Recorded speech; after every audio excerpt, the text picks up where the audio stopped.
Hello everybody and welcome back to another installment from our webinar series, Straight from the Horse's Mouth.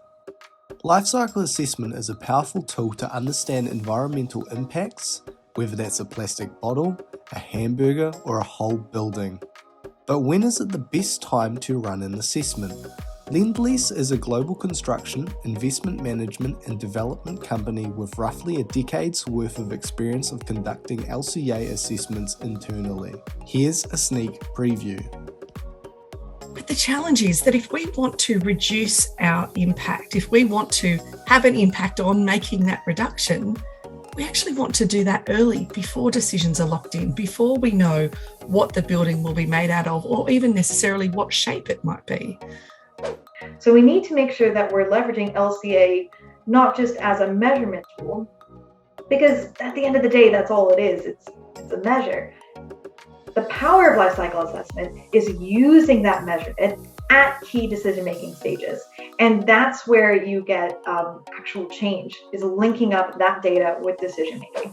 If you leave here with anything, it's that the earlier you're able to do that life cycle assessment, the more influence you're going to have on the overall reduction. There are some decisions that are locked in really, really early. And if only there was a life cycle assessment practitioner, running those results.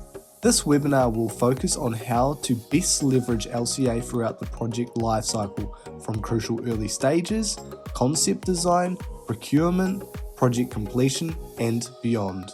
This iterative integration into the workflow elevates LCA from a mere measurement exercise to being leveraged as a key decision-making tool in real time. Some tangible examples of this approach with recent projects will be explored, as well as the importance of LCA in Lendlease achieving its 2040 Mission Zero target. With that, let's get started. Hello and a very warm welcome back to our webinar series, Straight from the Horse's Mouth, Insights from Experts in just 30 minutes. My name is Nicole Sullivan. I'm Head of Strategy and Impact Australia for thinkstep-anz, and I'm your host for the next half an hour. Our guest today is Ceire Kenny, Sustainable Futures Consultant, Integrated Solutions at Lendlease. Ceire works as a Sustainable Futures Consultant and provides internal lifecycle assessment and embodied carbon advice to the business at crucial decision-making stages. She's currently involved in numerous LCAs across different building typologies and a variety of structural types in 4 different countries. She has completed a Bachelor of Science in Environmental Management from UNSW and is a certified lifecycle assessment practitioner on the ALCAS registry.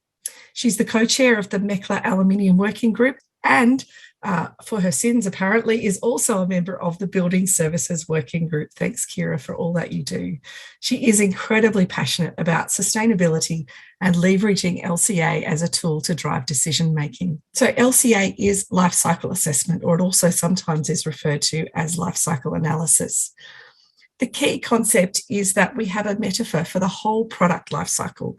It starts with harvesting or mining raw materials, gets transported to a manufacturing process. Products are transported from manufacturing to being constructed and then into a use phase. The use phase could be as a road, as a building, as a mobile phone or a teacup. Anything can have this process applied to it. At the end of the use phase, and notice I'm not saying end of life because resources are too precious to waste. At the end of the use phase, it should then go into a reuse, remanufacturing, recycling stage, hopefully not to landfill, and then come into the next product life cycle. So we would call that cradle to cradle or cradle to grave. And what we look at is that whole life cycle so that we avoid shifting burdens somewhere else with improvements that we make. With buildings, European and international standards often refer to this modular structure for the way that we look at building life cycles. So module A is about gaining raw materials, manufacturing them, transport and construction of a building. Module B is about the use phase. So what happens in that building's lifetime from when it first is occupied through to the end of its use. So it includes things like maintenance and repair, but also big things like replacement and refurbishment. The end of life stage is when we take the building apart and seek to do something productive with those materials again. So the waste might be processed and go to disposal, but what we really want to happen is that it might enter a second and even third life. Now that all looks really simple when you talk about it really fast, but there is quite a challenge with LCA. When do you do it? The best data is available at as-built stage, when you know exactly what products you've used, exactly how you use them, exactly how much, and what their emissions are. But the challenge is that if we want to reduce our impact, if we want to have an impact on making that reduction, we actually want to do that early, before decisions are locked in, before we know what the building will be made out of, or even necessarily what shape it might be. But the problem is that data at the unstart can actually be really uncertain. It can be quite rubbery, and it's definitely subject to change. So is it realistic to start early? Can we make some really fundamental decisions early that help us to reduce the impact of the building in the long run? Can we make that difference? Well, thankfully, I can just pose the questions today because we have Ceire here as our expert, and she might not know all the answers, but she definitely knows some. And so I'm going to hand over to Ceire now. Oh, timing is perfect. Thank you, Ceire, to fill us in on what you're doing at Lendlease.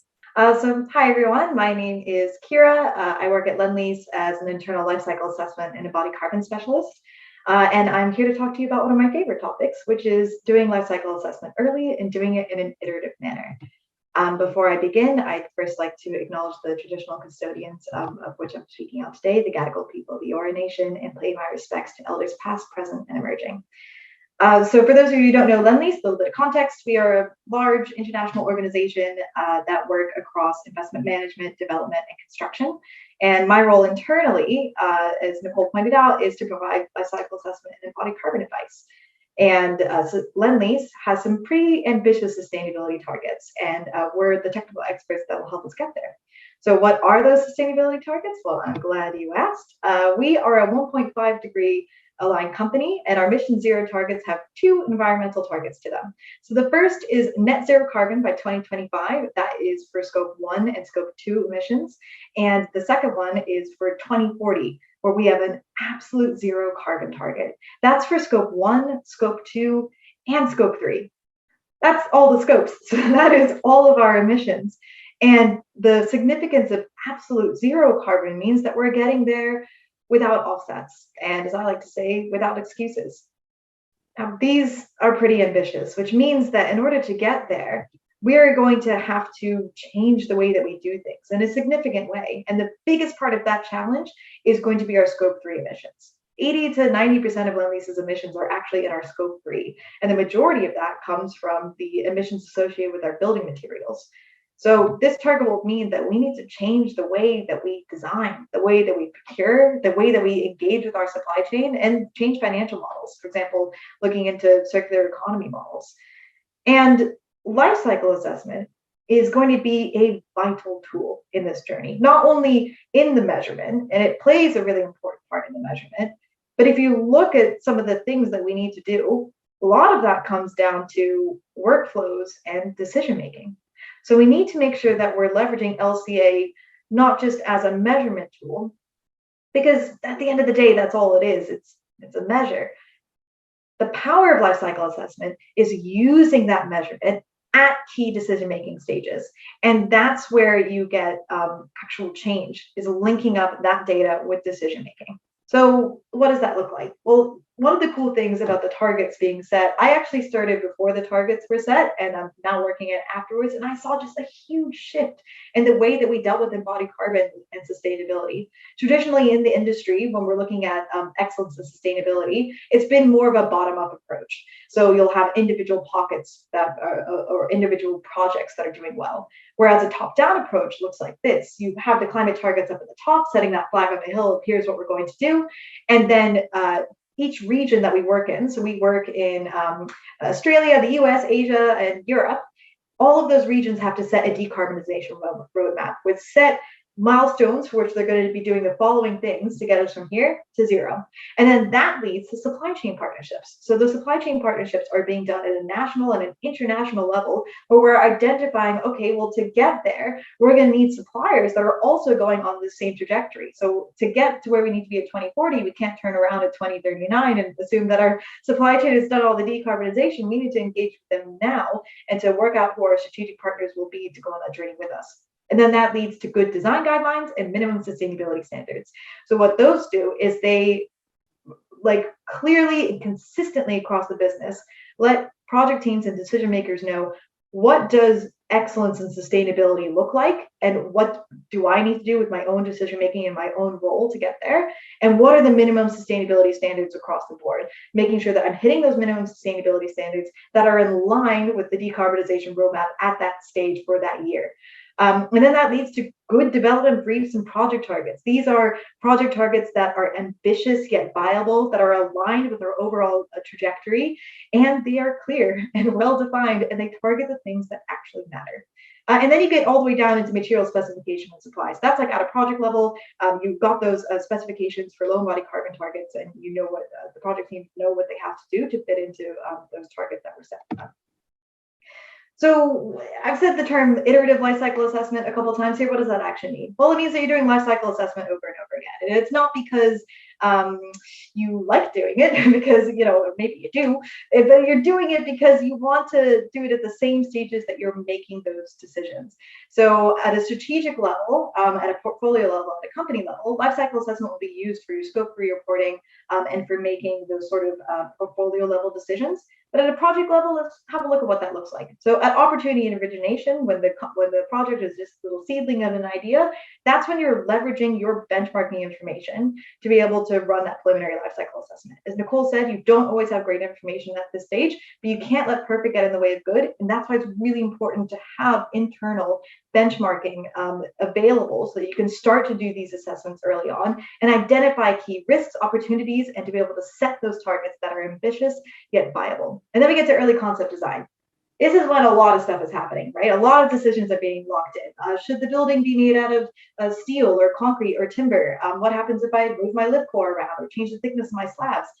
Life cycle assessment should be involved at this stage so that you're making really big decisions with an overlay of life cycle assessment along with all of the other considerations, so that you can lay out design options 0 to 20 and say with confidence that option 5 and 15 have the lowest embodied carbon.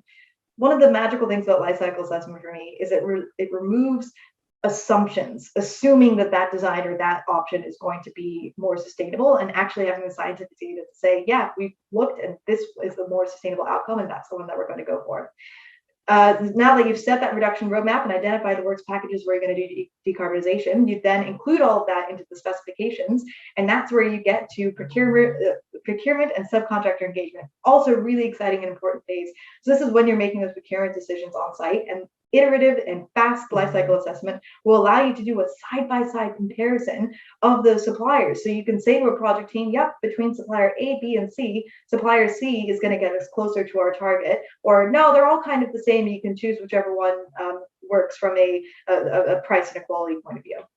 Okay, so now after you've done that and been involved in the subcontractor engagement phase, you're then going to detailed design and as-built. So in the detailed design, that's where you're collecting all of that beautiful detailed life cycle assessment information, doing a really granular LCA, you're submitting it to the DPCA, and then at as-built stage, that's when you're collecting your lessons learned, you're collecting your case studies, most importantly, you're collecting that benchmarking information, which then feeds back into the beginning for opportunity and origination for other projects. So I'm going to quickly take you guys through a case study of where we used iterative lifecycle assessment recently. So this is Waterman's Residence in One Sydney Harbour. It's the third and final tower in the luxury apartment set of One Sydney Harbour in Barangaroo. It's the baby, it's the little one, so it's the 30-story tower one. It's a Renzo Piano architectural design. And one of the things that was unique about this building is to get this sort of crystal look that was the architectural intent, was this open cavity facade. So in order to meet that sort of crystal design that Renzo Piano had in mind, we came up with this open cavity facade design solution. So it meant that it achieved excellence in operational performance, thermal comfort, and also provided natural ventilation to the building occupants. However, it means that it has more aluminum in the frame. And when you're looking at the embodied carbon of facades, aluminum is the thing that drives the majority of those emissions.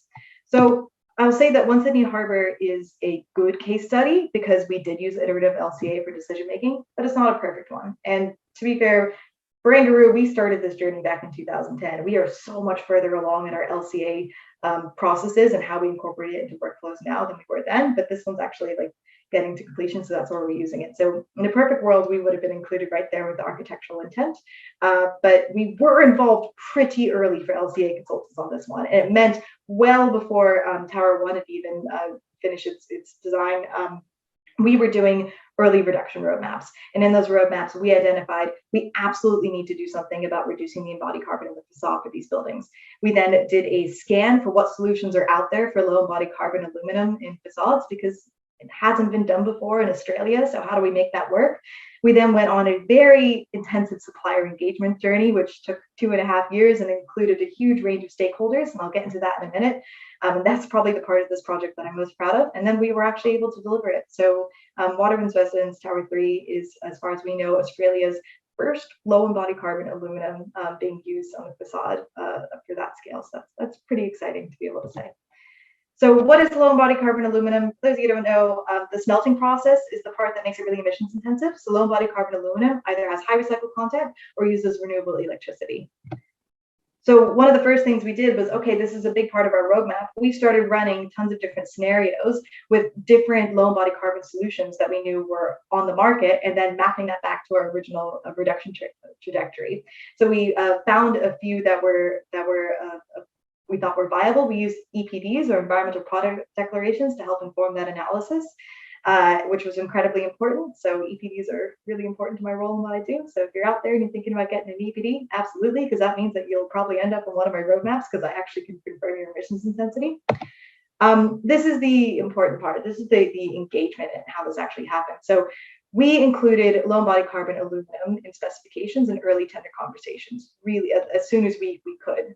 And then in those tender conversations, because it was a bespoke facade, we asked our tenderers to fill out a returnable schedule that gave us the actual quantities of materials for their different designs. So we got a bespoke and granular look at what that design, even though it was early information, we're still able to compare and look at different suppliers to see how, what materials were in their design and what they were thinking from that point of view, and include that in the conversations. We then suggested from our market scan low embodied carbon aluminum solutions to our facade subcontractors.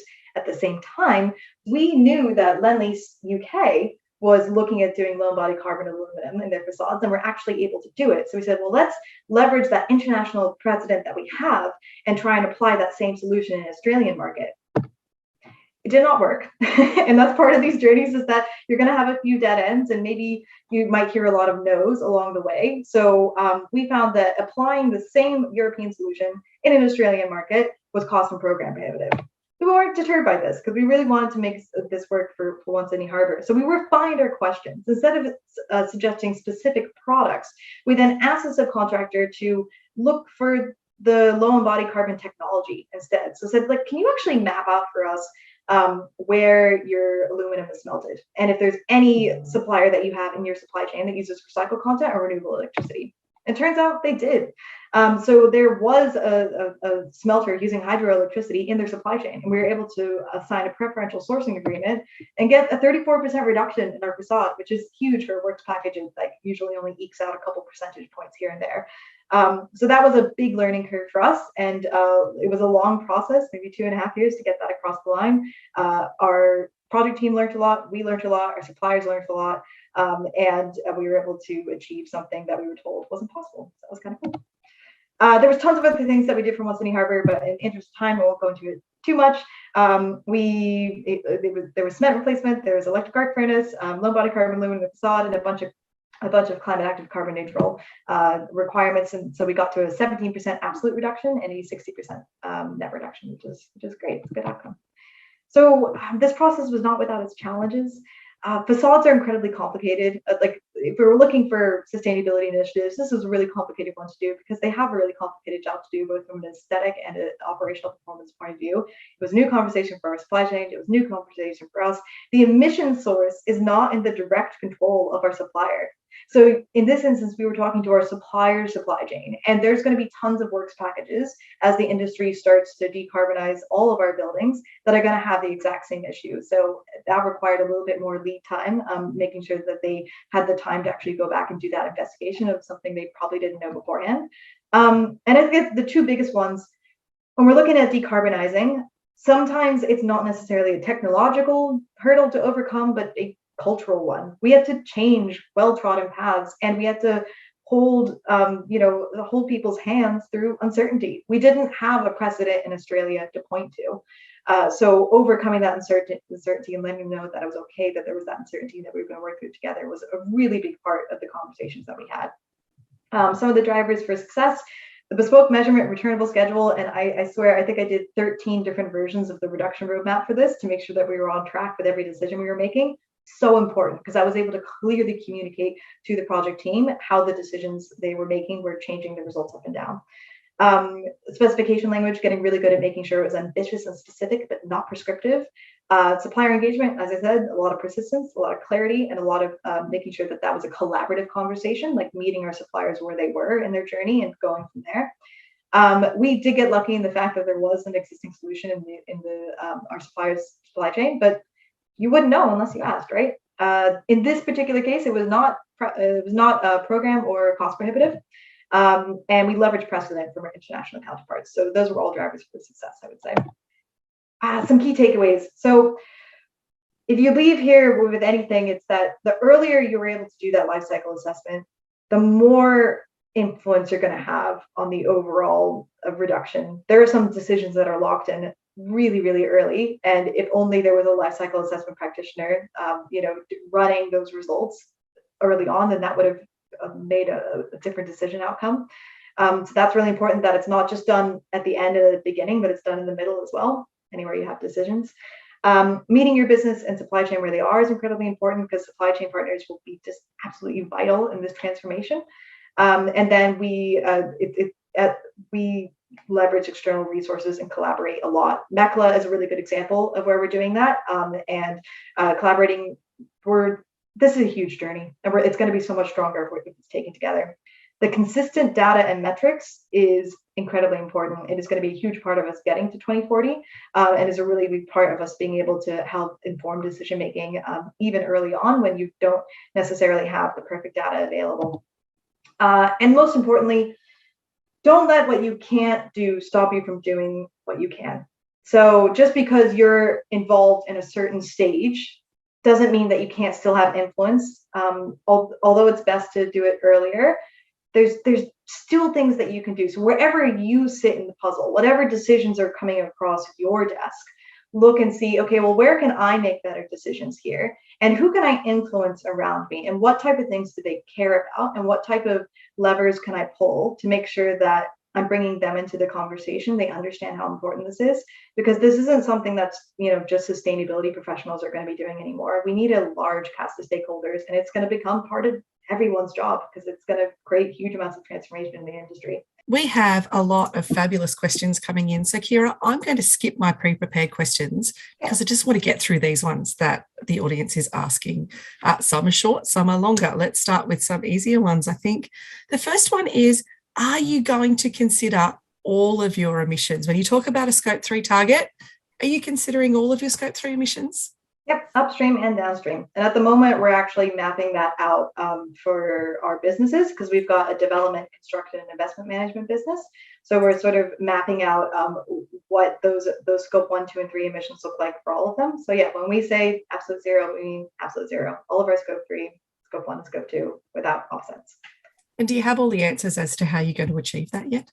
I think we've got some of them, but we definitely don't have all of them. And and that's the exercise that we're working through now. And I think it's okay to admit that we don't have everything worked out, and some of it will require reliance on some things that we don't necessarily know altogether now. But that doesn't mean that we don't have enough information now to definitely know where we need to start. and the conversations and education that we need to have happen now. And then, of course, there are so many things that are within our control, and that's where we're going to be starting. Fabulous. What software tool has been used for the LCA? Yep, so we use Gabby, and we actually worked with thinkstep to build that model. We built it from the ground up, a whole of building whole life model. And the reason that we did that is that we wanted it to be bespoke and that there was no black boxes and that we were able to do that. So we've been doing bespoke modeling internally for like a decade now, which is why we've gotten, I'd say we're good at it, yeah. I reckon you guys are pretty good at it. I reckon you're leaders in your field. What source of inventory data do you use to perform LCA? Yeah, so the Gabby data set is one that we use, and we also, I work across multiple regions, we've got multiple versions of that for all the different regions and make sure we tailor it to that. But I also use EPDs, and I know there's like a division in the LCA community about mixing stuff, but the EPDs are so important. So it's a mix of that Gabby data set and then also using EPDs for specific products, because that's where those are pieces of information that we're using for decision making. Yeah, absolutely, because EPDs are the source of knowing really what those emissions are for that particular product that you choose to use. Exactly. How do you deal with accuracy of different EPD data when you perform LCAs? So there's product-specific EPDs, there's industry or sector average EPDs, there's even some EPDs that mix different technologies for products. How do you work through all that? Yeah, and look, unfortunately, in a perfect world, I would be able to have like mill specific EPDs for every single steel mill out there and so on and so forth for all of the building products. But we can't wait around until that's available. So we kind of have a hierarchy of data, right? So like a product specific EPD that works within the region that you're using it in and is specific to, electric arc furnace or blast furnace or whatever, that's obviously the first preference, then so on and so forth down the line. And we've got a really good understanding of like, it's product specific and then, the more general ones that you had mentioned.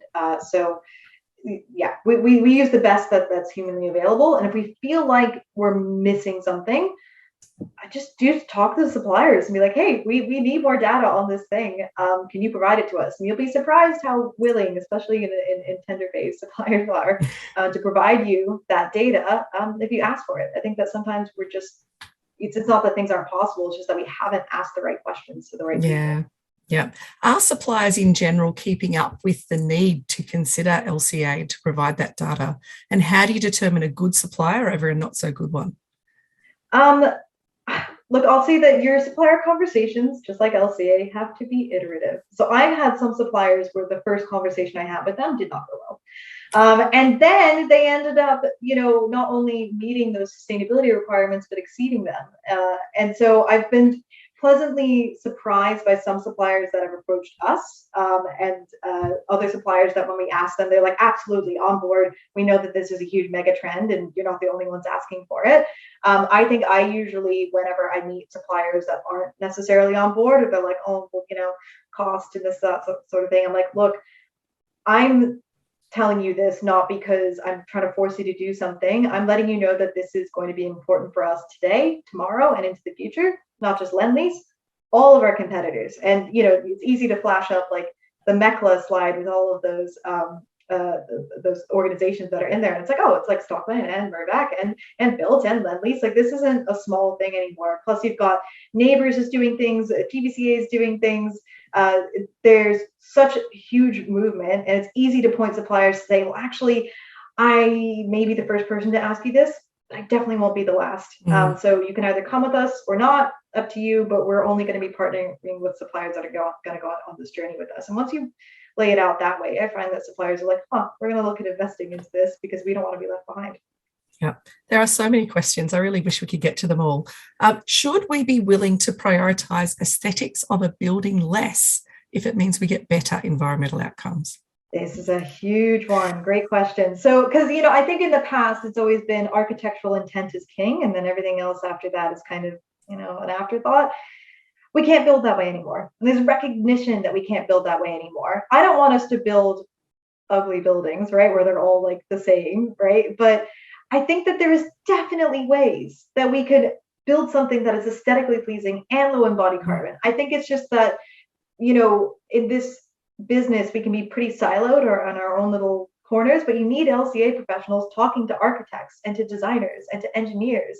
And if architects have at the front of their mind and are educated saying, like, oh, I want to build a building that looks nice and has a lighter footprint as well. So I think it's really easy to sit in your sliver and point the fingers at others and say, well, it's their fault, or it's their fault, or, you know, I'm only really doing what they've said. But they haven't necessarily, like, have you spoken to architects? So, like, have you had like this long, deep conversation about, hey, this is what we care about and what we want to do. Can you help us get there? Architects are artists and they're amazing at what they do. And I think if you get them to care about this the way that you care about it, then you can get on that journey together. They're not the bad guys. I think that in fact, they could become some of our greatest advocates in the life cycle assessment space if this conversation becomes more direct and cohesive. Yeah, I think that's a great thing. And it really is about all working together to get to that common goal. I feel terrible that we have to wrap it up there. I feel like we could have talked for another half hour. There are so many good questions. We will come back to you with answers to your questions if we haven't got a chance to answer them today. Thank you so much, Ceire, for sharing your insights with us. That's just been incredible. For our audience, if you have any specific topics that you'd like us to cover in future webinars, please let us know. We're always open to suggestions and we love bringing this really quality information to you. But for now, thank you for attending our webinar. If you've enjoyed it, you will find this and other webinars on our website. And we are looking forward to seeing you next time. Have a great day. Bye.